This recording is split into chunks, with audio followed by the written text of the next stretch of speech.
Assalamualaikum, saya Puan Nur Hamizah binti Muhammad Din selaku penerung kanan hayat Dewan Murid bagi SMK Tengku Afzan.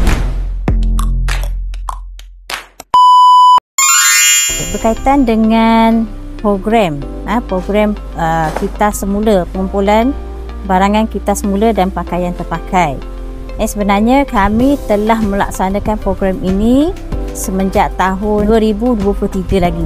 Sebenarnya setiap tahun sejak 2023 sehinggalah ke tahun ini kami memang melaksanakan program, kalau dikirakan ini program yang terbesar lah, pakai yang biasanya kami laksanakan pada waktu cuti sekolah.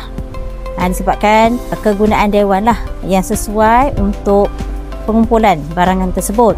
Sebenarnya kami mengamalkan ataupun menjalankan program kita semula dalam kalangan warga sekolah, terutamanya murid-murid, guru-guru dan juga staf SMK Tengku Afzan untuk menerapkan amalan kita semula, terutamanya berkaitan dengan sampah lah, maksudnya pembuangan sampah dengan cara yang betul. Jadi yang ini kami akan wawarkan dalam grup kelas biasanya untuk murid membawa pada tarikh yang telah kami tetapkan semua barangan terpakai. Biasanya murid akan bawa botol-botol kosong, buku-buku, termasuk juga minyak masak terpakai sebenarnya.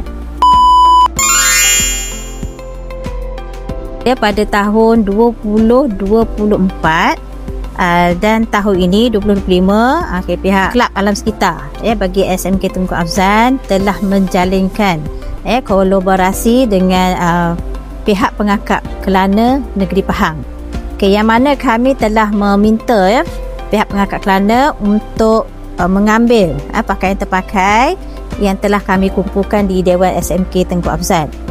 Jadi antara impak yang paling besar, jadi pihak sekolah SMK Tengku Afzan dan juga pihak pengakap Kelana dapat membantu masyarakat di luar sana yang mahu mementingkan alam sekitar.